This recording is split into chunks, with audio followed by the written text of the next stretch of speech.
When we hold ourselves accountable for the things that we do, that's emperor energy. When we acknowledge that these are things that we have to do, even though we don't enjoy it, that's emperor energy.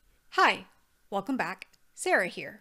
We're back with Top Tarot Trumps times Tarot Memoirs, a combination hashtag where I share some moments and favorite cards for each of the major arcana. I'm going to share 3 applicable moments or personal stories related to the Emperor in my life and 5 of my favorite Emperor cards. Let's get to it. It's been a hot minute since I've done any filming or even finished any successful scripts, or I guess like scripts or video notes that I feel confident about.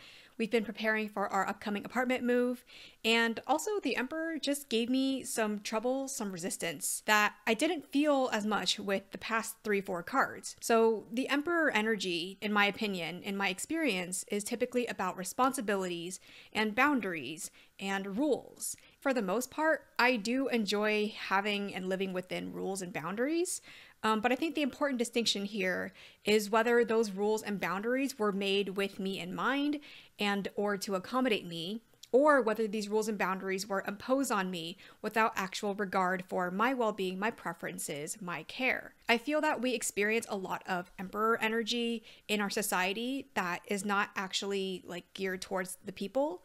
For example, school days being like 8 to 3, with people having like hours and hours of homework every day after school, sometimes weekend like based homework as well. There's a certain kind of rigidity to that kind of structure without much accommodations for people's like varying like home circumstances, different abilities, whether mental or physical, people's different interests and energy levels, the way we learn, the way we internalize information and apply information. School systems in America are not always built with child development in mind. So that's an example of Emperor energy that's being imposed on us, but without our actual like care in mind. Other examples of like oppressive Emperor energy can be like living with controlling parents, growing up in an environment when you felt like your autonomy was taken from you because it belongs to other people somehow. For example, there were times when I was a teen when I wasn't allowed to have a door for like privacy reasons and also like ventilation reasons. I wasn't allowed to close my door even for sleeping at night. There were a couple times when my ways of like communicating with my friends was restricted. The thing about controlling parents too is that surprisingly yet unsurprisingly, parents can be controlling in so many different ways. Sometimes parents can exert control over even your like bodily autonomy, maybe forcing you to eat certain things or not eat certain things or wear certain things, you know? And this is just the tip of the iceberg, I guess, of like controlling parents or growing up in a controlling environment. To my parents' merit, I will say that our relationship has changed over the years as I've gotten older and I've pushed back against some of these rules even more. Their styles of parenting have also changed, especially with the other kids, oldest kids, am I right? Always getting the guinea pig treatment as parents figure out how to live, how to parent. But anyway, I mentioned this because it's easy to say these things out loud, but in the past few weeks as these ideas and memories were marinating, I was also feeling what it felt like to feel small, to feel that my body or my agency is not mine, that my parents or other authority figures like managers or bosses at work, like they somehow know better than I do about my body, about how I should live, how my preferences are, how I should act in the workplace. And there were feelings of shame here, shame that was likely instilled in me from outside people. The critical voice that was running through my head as I was remembering not only, you know, being in that controlling environment, but also remembering how other managers and bosses have treated me in the past. That voice says, how dare you? How dare you try to take up space? How dare you try to think that you are right in the situation? How dare you try to think this is unfair when, you know, you're in the wrong here? I think that when we are on the receiving end of like unhelpful Emperor energy, when we're being like oppressed and controlled and made to feel small, to feel in our body that we're not allowed to do these things, we're not allowed to be free, I guess. When we get yelled at or berated and we think that we deserve it, that this was an appropriate way to react.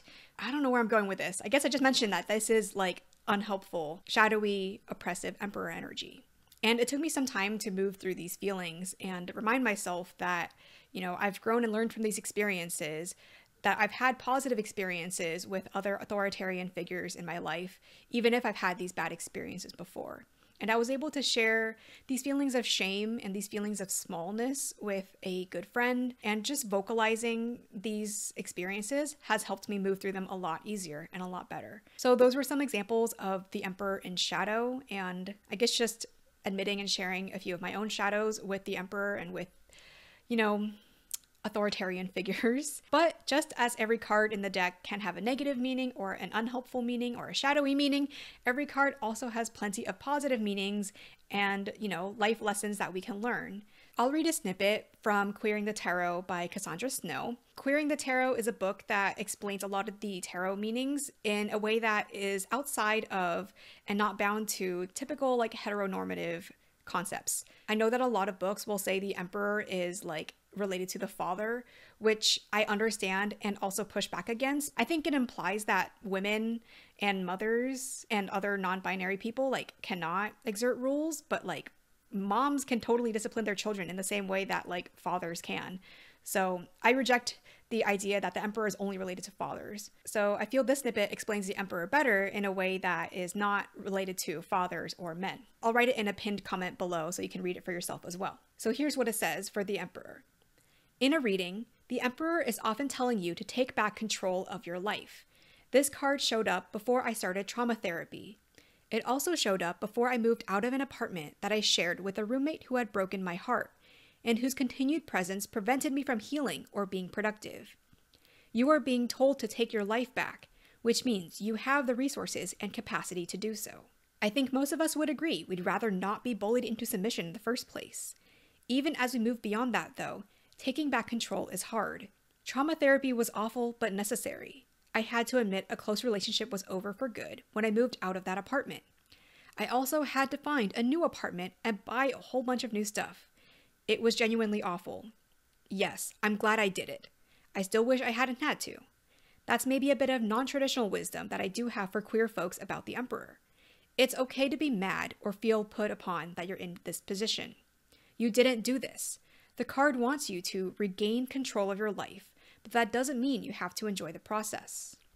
To regain control of your life, even if you don't enjoy the process. That really opened my eyes and cemented what I had already kind of been concluding about the Emperor. It's about responsibilities. And responsibilities are honestly not good or bad. They just are. And with that in mind, here are some memoirs, some personal examples and stories that I've got related to the Emperor in my life. The main energy or the main phrase I was thinking of in these tarot memoirs is stepping into power. So in looking for the Emperor energy in my life, in my memories, I looked for times when I was stepping into my power, kind of like the decision to stand up straighter in a room or to sit up straighter in class and not just feel like I'm trying to shrink and not really be in class anymore. I asked myself, when in my life have I wanted to step into my own power, to take up space as Sarah? So Cassandra Snow, the author, related the Emperor to seeking out trauma therapy.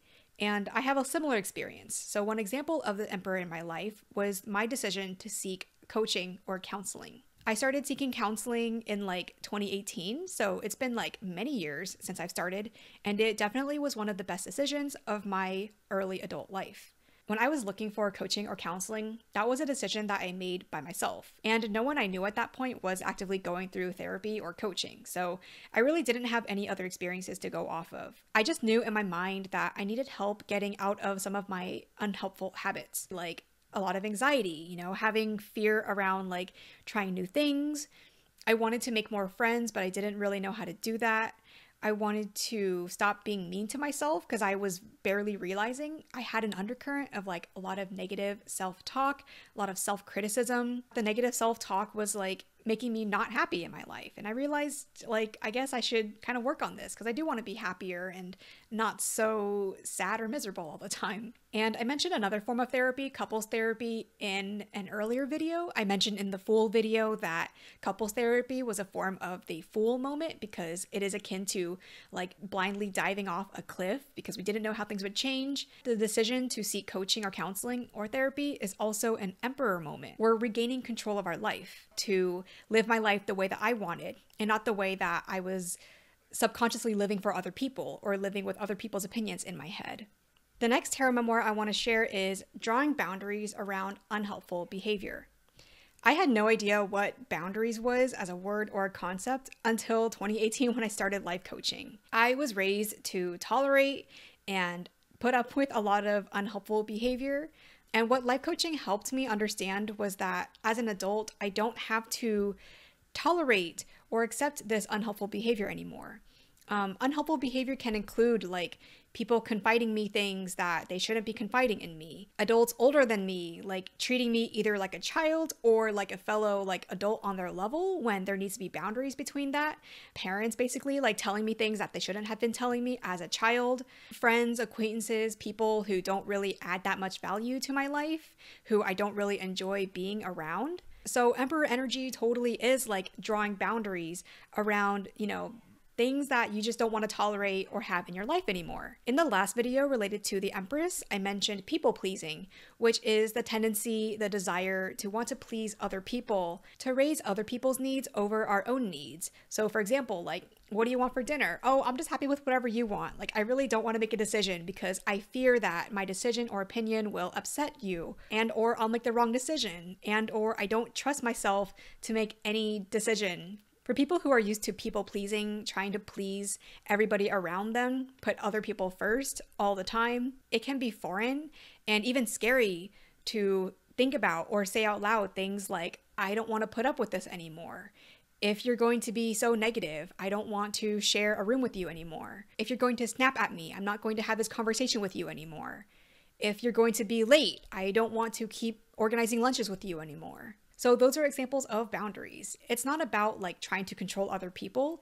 It's more about saying out loud what you will and won't accept in your life for your own peace of mind. So that's total Emperor energy, just stepping into your own power, preserving your own peace of mind, what makes your life function the way that you want it to.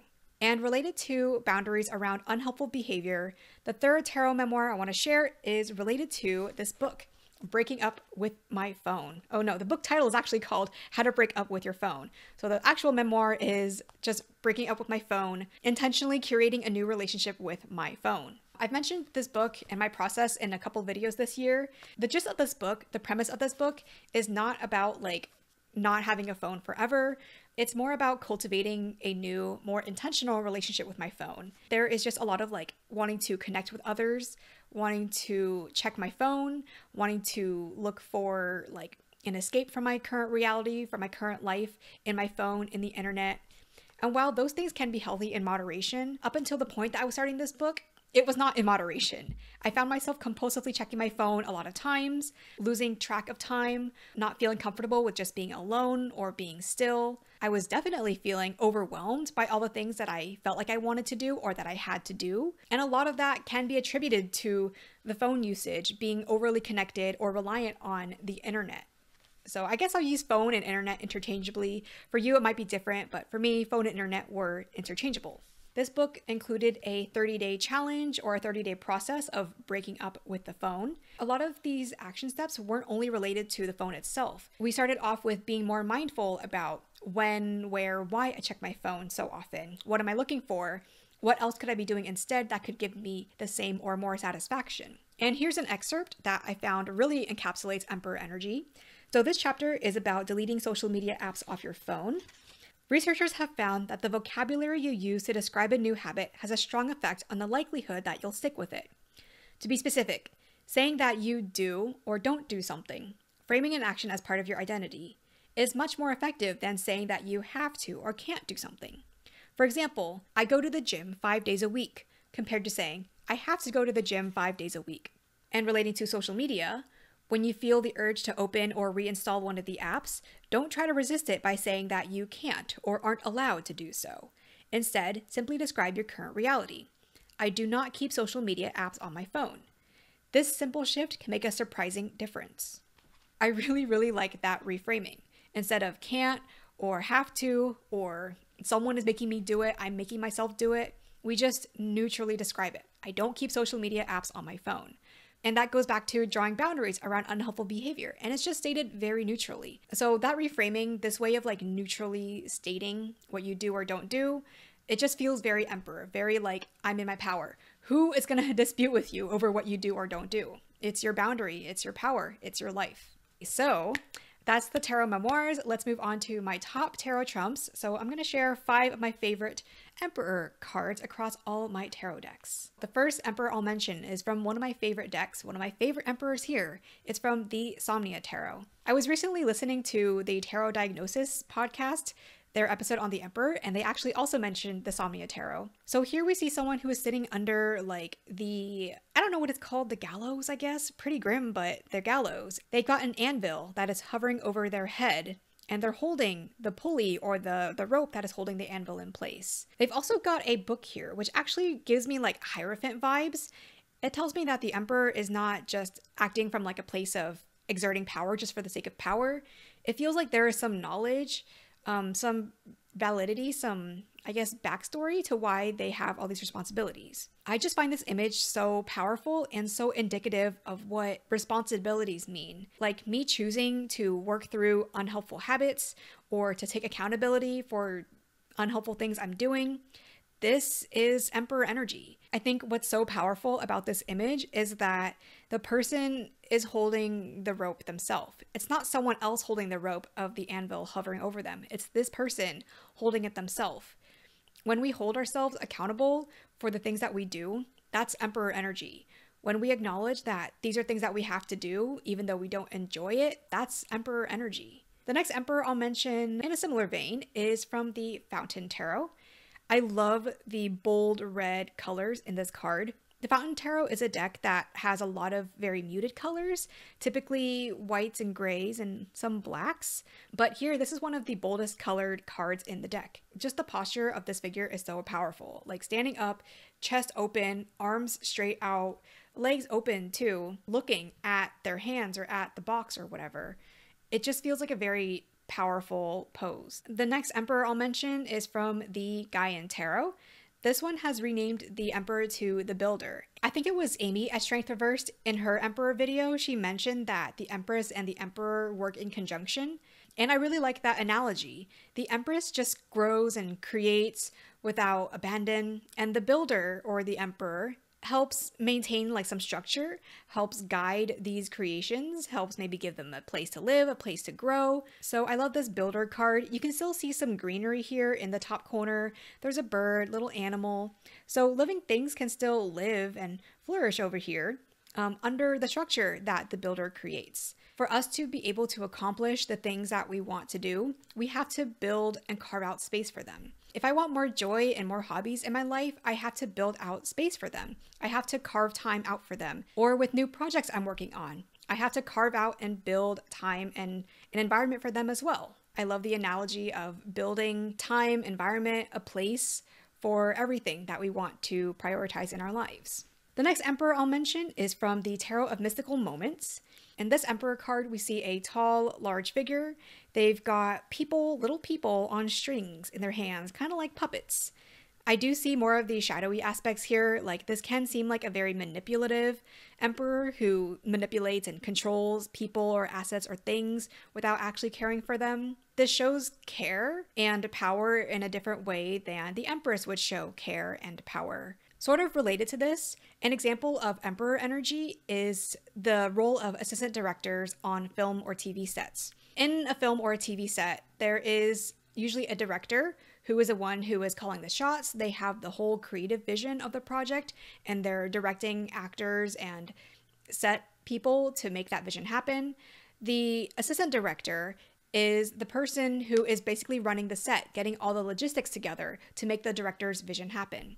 So for example, if the director wants, these certain scenes shot, the assistant director and their team will help plan out the production schedule. They will coordinate with the actors and the lighting and the camera and the makeup department, tell people what time to get to the set and when, what to prepare and when, how often to shoot. So the assistant director is the administrator of the whole film set. Once upon a time, being an assistant director for a film set was my dream, and now it's definitely not, and I'm glad that it's not. People think that being an assistant director or any other event coordinator or administrator or president of any sort, they think it's just about being bossy and bossing around other people. But the fact is, assistant directors and again, other event planners and coordinators, they have done so much prep work in advance and on the back end to be able to show up to set and coordinate things very smoothly. Like, how else are you going to know what time exactly like every single department needs to get there unless you've planned all that stuff out like a week in advance? How else are you going to prepare for fires or tell your crew to prepare for fires and emergencies unless you've planned out and researched all of that stuff beforehand? So I mentioned this because Emperor energy, being a leader, it can seem very easy to like rag on them, but people who choose to step into power in this way, they've done a lot of prep work on the back end to help them run things smoothly. So that is what I see in this Emperor card. Yes, on the surface level, it might seem manipulative, but if we dig deeper, or if I apply this to like examples in my life, what has the Emperor done beforehand to prepare for this position of power? And are the people here trusting this Emperor to rule or to lead fairly? Again, it can apply to any other assets.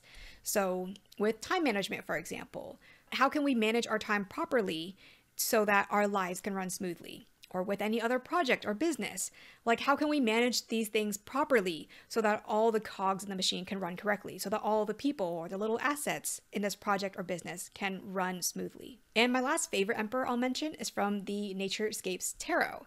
This one is fairly simple compared to the other ones. It's a mountaintop, and the top of the mountain is rising up over clouds. I'll look in the guidebook later. If I can find the source or the location of this photo, I'll put it on the screen here. This Emperor depiction just feels very, I guess, regal. I don't know, I guess I could wax poetic about nature, but words are kind of escaping me. Mountains are just, they stand tall. They look good, they stand tall. We have mountain ranges that kind of like divide up lands, and they also like create valleys, little like safe spaces almost for people. The mountain top being above these clouds can symbolize like rising above confusion, seeing the big picture over things. So yeah, just lots of regalness, Emperor energy in this mountaintop. So those were some favorite Emperor cards, my top tarot trumps Emperor style, and some top tarot memoirs, Emperor style as well. I really enjoy doing these series, and it does warm my heart to see people commenting on them and relating to them, and or sharing their own stories and ideas of each major arcana. I'm really glad that Masha started this series and that Lisa Papez had the original Tarot Memoir series like however many years ago. It's really fulfilling to just meditate on each of these major arcana and find personal associations for each of these cards. When these cards come up in readings, I just feel better knowing that I really reflected on and thought about what these cards mean in their essence. And it's also just really great hearing from people how the series has helped them, and also just people sharing their own instances and ideas of each energy of the major arcana. So I'm really glad for this collective knowledge that we're all sharing. If you have favorite Emperor cards and or your own shadowy associations with the Emperor, I'd love to hear them. And also positive associations, I'd love to hear those as well. All right, that is all I got for today. Thanks for watching. Bye!